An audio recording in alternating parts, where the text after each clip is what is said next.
Hey folks, greetings from the Offensive Security Group coming at you with another episode of the Cyber Threat Perspective.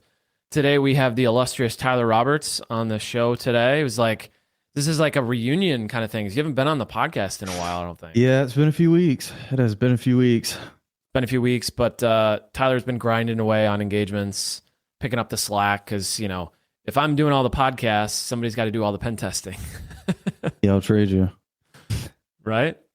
So this episode, we're talking about post-exploitation tactics that still work in 2025. So just to level set on kind of language and terminology, what we're talking about is the scenario where a threat actor has landed in the environment. They are on a machine. They have access to the environment somehow. The stuff that we're going to talk about are the things that we're seeing that still work for threat actors after that point.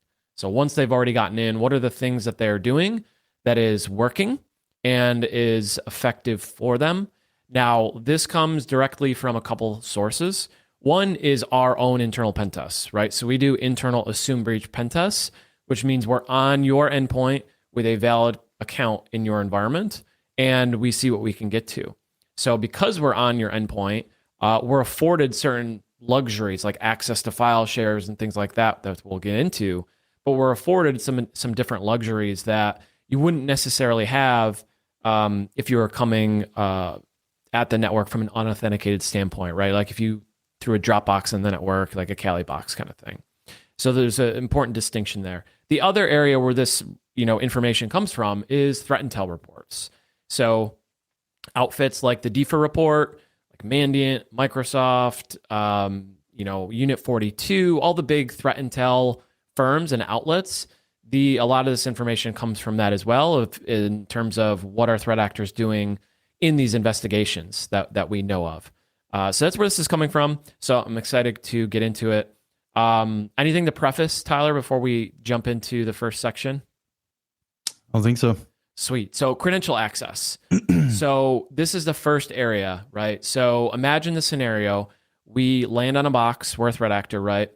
We land on a box. We get access to some sort of domain network, some sort of user account.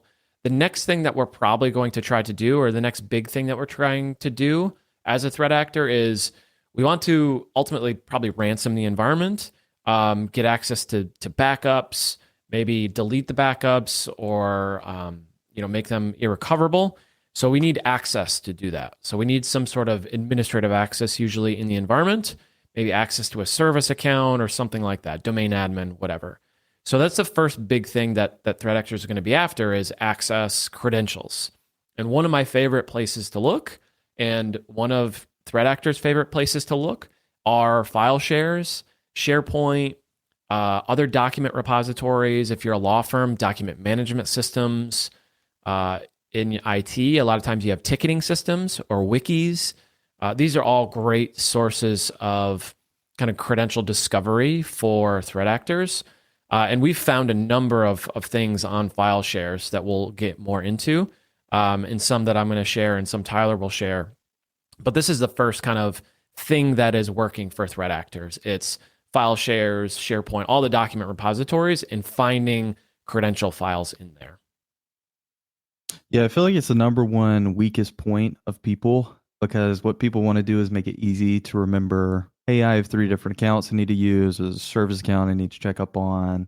So I'm going to put a text file on a file share, and then I'm going to write specific instructions, go to this account, put in this password, then you can access this server on RDP. So I think a lot of times when I find those types of files are always, they're step-by-step for me. And it's not really hard to figure out who that password's for, and what to do, with it after. Yeah. And one such instance that has happened, I think, did it happen back to back? It might have happened back to back, but it happened very close together. If not, was that there was a readable file share, an open file share for everyone in the organization. And I found a VMDK file of a domain controller.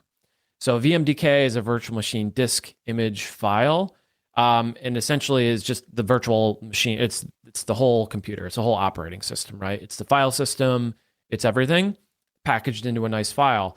And fortunately or unfortunately, that file system can be mounted and you can read the files on it. You can download the files. So there's a number of tools that you can use to interact with these files.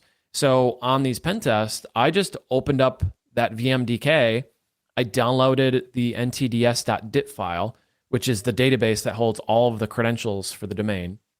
And then I downloaded them all and I ran them through my, cracking rig with Hashcat.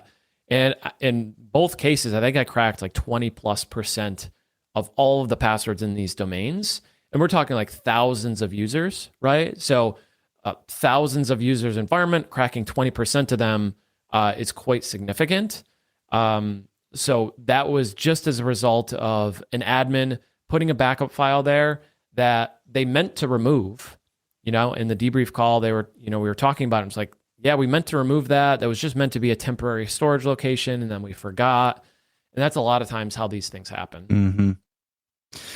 Yeah, I think the most interesting one I've had recently was I found a credential. I think it was in a file share for an account that had a similar name. It was a service account that had a similar name to a domain admin.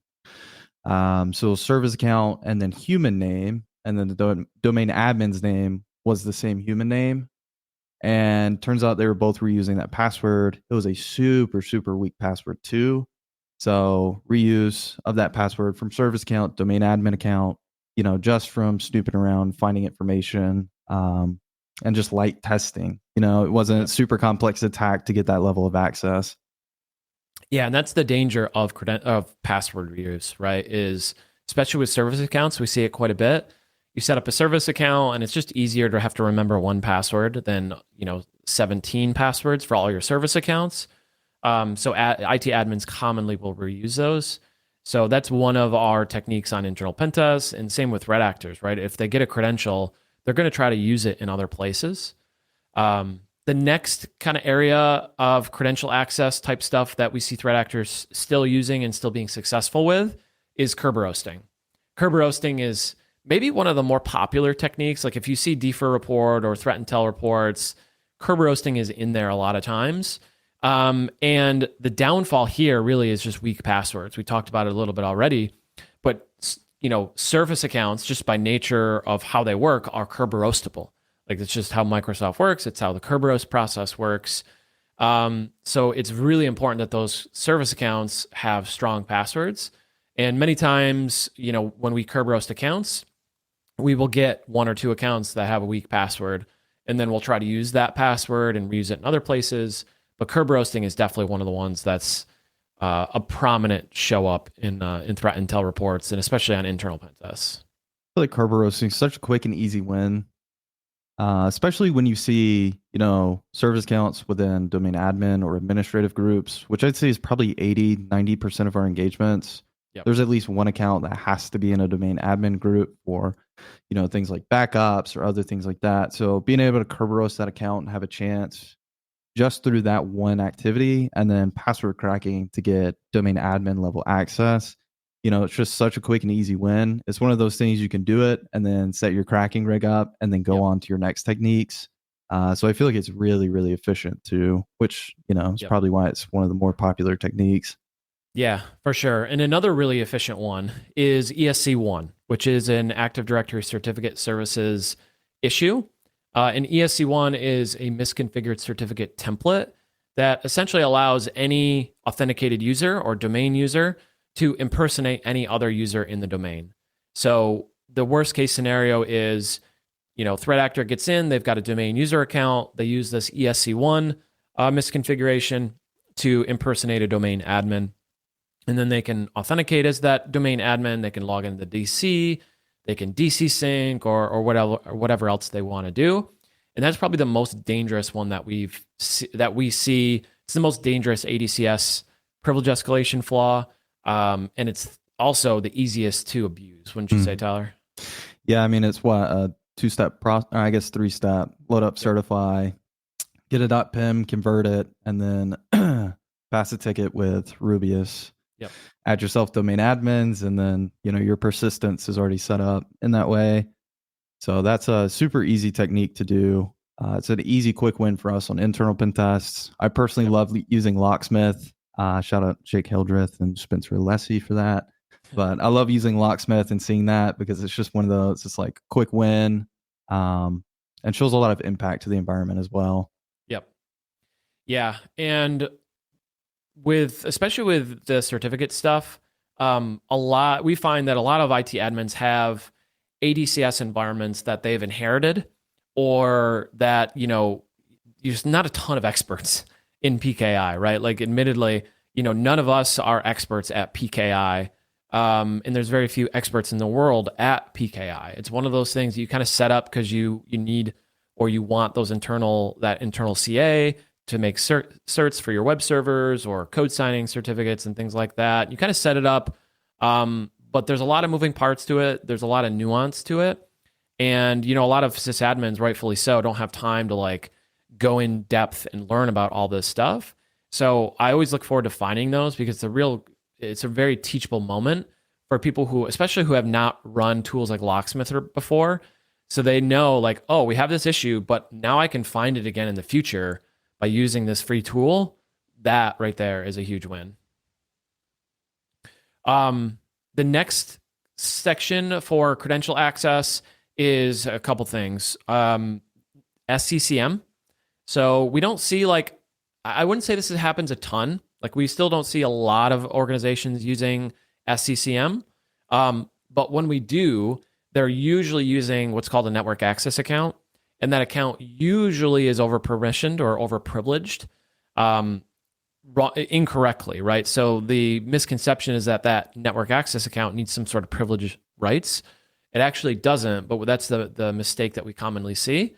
When we do see it and it's not overly permissioned, we're like, good job. Like, you're using NNA, you don't need to. You can use this other, technique for SCCM, but you don't have it over privileged, which is great.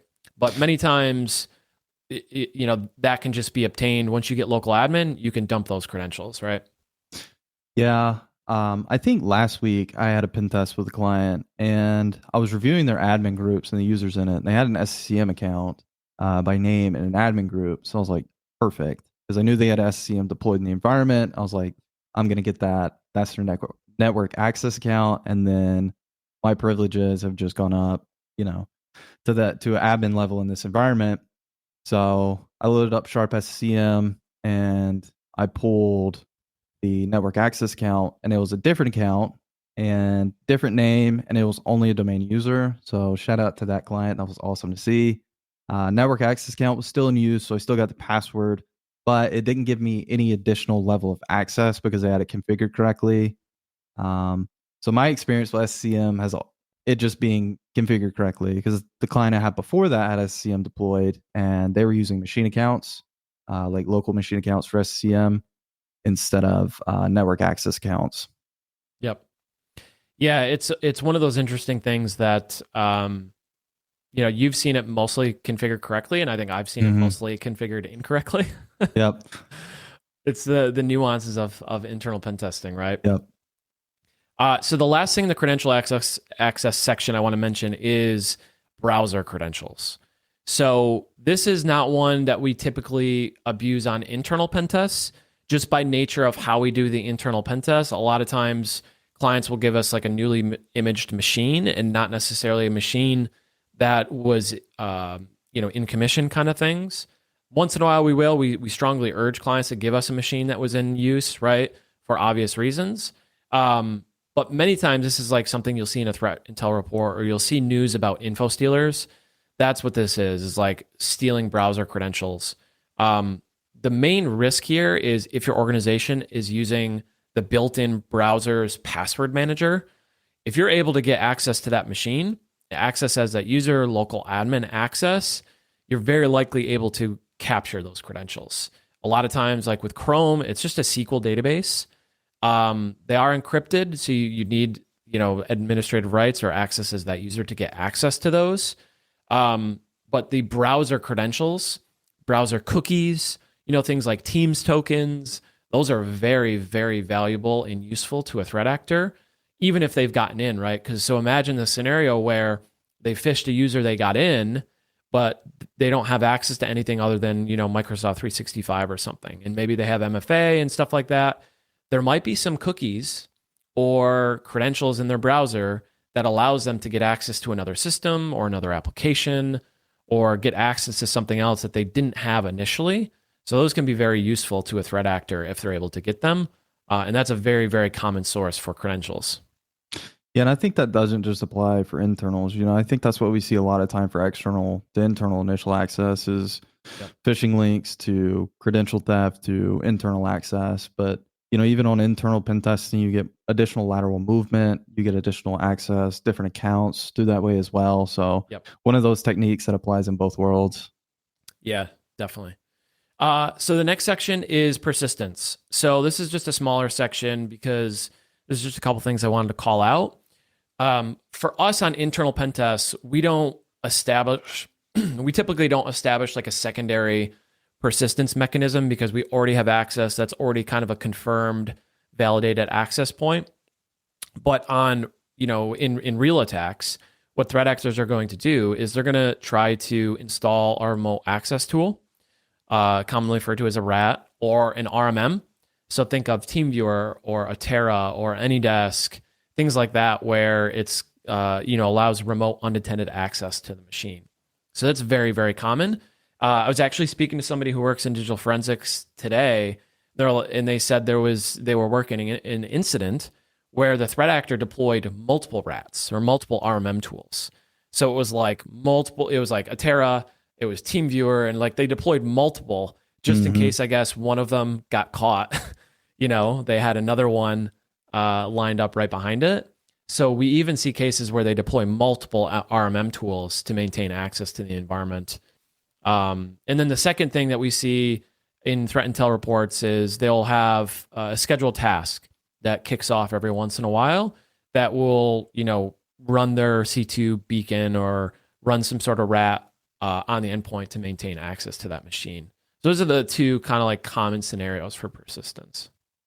Yeah, I feel like we had a client reach out, I think it was last week or the week before last, where they had somebody on their team that received an email with a link in it. And this user clicked that link and it tried to download an RMM, which failed. And the user clicked that link 8 more times. And I think on that 9th time they clicked it, the classification that they were trying to download from had been changed. So the content filtering that had been blocking the download went away, and that RMM was downloaded. So even in the wild, we're seeing that on our side, with clients. And the level of persistence from attackers is pretty interesting to see as well. Trying to change the classification of the domain that you're trying to get a user to click on to bypass content filtering. It's pretty cool. And also, it's interesting to see how creative threat actors are getting with getting people to run the commands needed to install those tools. So with ClickFix, right? ClickFix is this attack where you get somebody to like copy and paste a command and like open the run prompt and like run it. There's some folks like Michael Hagg and John Hammond who have done a lot of research into this. Michael Hagg actually has like a whole repo related to ClickFix and these different types of attacks. I would definitely recommend checking it out because he has like a whole compendium or a dictionary of all these different ClickFix type of attacks. And essentially the whole goal is to get a user to copy a command and paste it into a window and run it. But there's a lot of like interesting ways and techniques you can do that from a threat actor perspective. So it kind of starts with this ClickFix type attack, and then they ultimately run some sort of like payload, maybe it's PowerShell or Batch or something, to download the RMM and execute it and install it. But the core point I was making there is that a lot of this ends up being some sort of RMM, some sort of RAT tool that gets installed. And a good way to combat that is app control. Block every single RMM that you can possibly find on the internet using something like lolrmm.io, which is a free resource created by Michael Hagg and some of those guys. But lolrmm.io is a great resource to look for all those RMM tools, but block them. Block every single one. Only allow the specific ones that you use in your environment. I promise you, that's like, if you do nothing else today, just block all the RMMs. Like that's such a low-hanging fruit thing. It probably won't cause any issues in your environment. And it's a really good, defensive control. And if it does cause issues in your environment, then users are using unapproved software. So I feel like it's a win-win on both sides. Yeah. Exactly. So the next section is defense evasion. So defense evasion is quite unique because we were mentioning in the pre-show that like we do AMZ bypassing and we run a lot of PowerShell, C# tooling, right? Not all threat actors are running AMZ bypasses. They're not necessarily using a lot of AMZ bypasses, depending on the threat report, the threat intel that you kind of look at. So I think we differ a little in that regard as internal pen testers. That being said, there are some things that are like staple threat actor TTPs. You mentioned it in the pre-show, but DLL abuse, right? DLL hijacking, DLL proxying, kind of bringing in misconfigured binaries that are intentionally vulnerable to these types of things, and then using them to call specific DLLs and use that. Process injection is another one that we commonly see in threat reports, kind of injecting into a process in hopes that the EDR kind of ignores that activity in there are two. So a lot of interesting stuff in the defense evasion category. Yeah, a lot of, like you said, a lot of which we don't commonly do on our internals. If we do see an opportunity for DLL, hijacking, DLL injection, that can give privask. So we'll do it in that way, but AMZ bypassing is a lot more important for our tooling and kind of the discovery of the low-hanging fruit that attackers are going to abuse than some of these, the actual techniques they're running. So clearing logs. This is one that, we commonly see in stuff like DFIR report. It's stuff that we talk to clients about. And I know we had a conversation with a client as well. I don't know if you want to share that story about how logging, there can actually be some defense evasion techniques achieved from the way Windows, the way certain programs are doing logging, specifically like buffer sizes and stuff. So I think that would be interesting for you to share. Yeah, I don't know if it's a certain package of the particular EDR vendor. Like you have to pay more to have more log data or X amount of logs.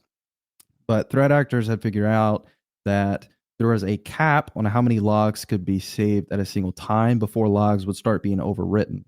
And so what they were doing is doing their attacks, which were generating logs, and then they were just spam generating logs after that to get that activity overwritten.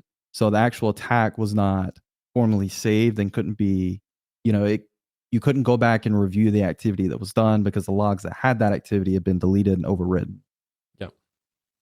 Yeah, it's quite interesting because we see threat actors clearing logs, but there have been some cases that we have seen where they're actually like filling up the buffer of the logs and then running like their malicious thing, and then the buffer is full or whatever the case may be. It's not collecting that stuff temporarily, and then that stuff can potentially be missed. So really interesting cases there. The last one in defense evasion is masquerading. So this is where threat actors will either rename a binary or their malicious binary to represent or resemble another binary. They might try to masquerade the certificate on that binary. So they might try to like steal the certificate or sign it with what appears to be like a trusted certificate authority, and otherwise make it look like it's a legitimate binary by changing the metadata, doing some obfuscation there or renaming there to make it look like it's some sort of legitimate binary. So that's another common one as well. Lateral movement and exfil. So we've got like 5 minutes. Got to go through these quick. Yeah, lateral movement. The main ones for me are RDP. So that's something that I've noticed in DFIR report and other threat intel reports. Even for us internally, if we get admin credentials, especially like domain admin, first thing we're going to try to do is RDP to the domain controller, right? If we can get on the domain controller as a domain admin without an alert, it's pretty bad. And threat actors know that. So if they get admin credentials, RDP is going to be a go-to for them. And then essentially kind of like the methodology that I see is they RDP and then they deploy their RMM. If RDP isn't available or they want to use another technique, we're seeing SMB being used.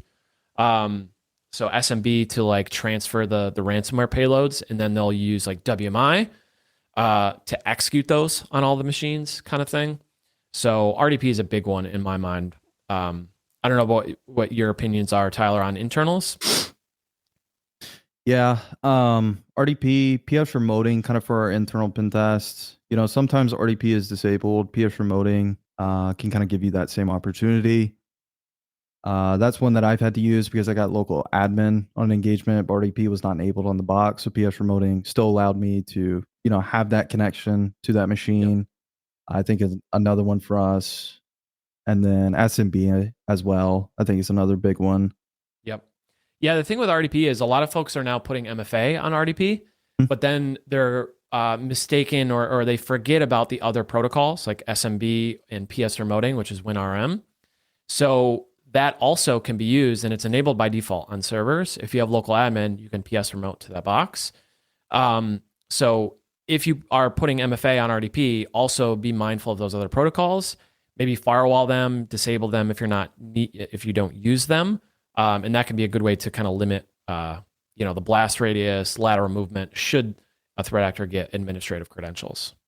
Yeah, I think PS remoting might become more popular the more that some of your MFA vendors are pushing MFA on RDP, and even we saw one pushing it on PowerShell as well. Yep, I think so. It's getting more common, so I'd expect to see new techniques and tactics roll in the the next few months, just because of the way that the security landscape's evolving as well.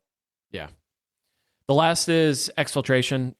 We don't do typical exfiltration. Like we'll take reports out and some data out of a client's environment for like cracking and things like that. We don't do like the typical data pilfering kind of things that threat actors would. But the core technique that we see here is using mass file storage services, Google Drive, like you mentioned earlier. Mm-hmm. Rclone is typically one of the tools used, or they'll use some sort of FileZilla FTP service kind of thing. Essentially, exfiltration is pretty hard from a defender standpoint, and there's a lot of ways to get data out. But the cloud storage, the Rclones, kind of the FTP file transferring stuff is the most common thing that we see. So that's it. That was a quick speed run, 30-minute speed run, 27 Perfect minutes. Timing. Yeah. On post-exploitation tactics that work in 2025. So hopefully that was useful to everybody.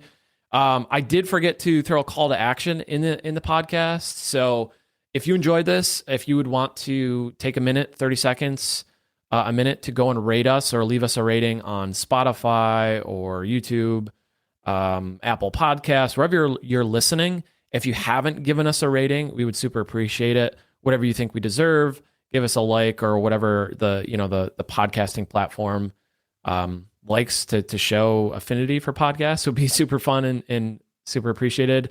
Hope you got value from this episode and you liked it. You can find us at secureIT360.com, and offsec.blog is where all our content goes. And we will see you in the next episode.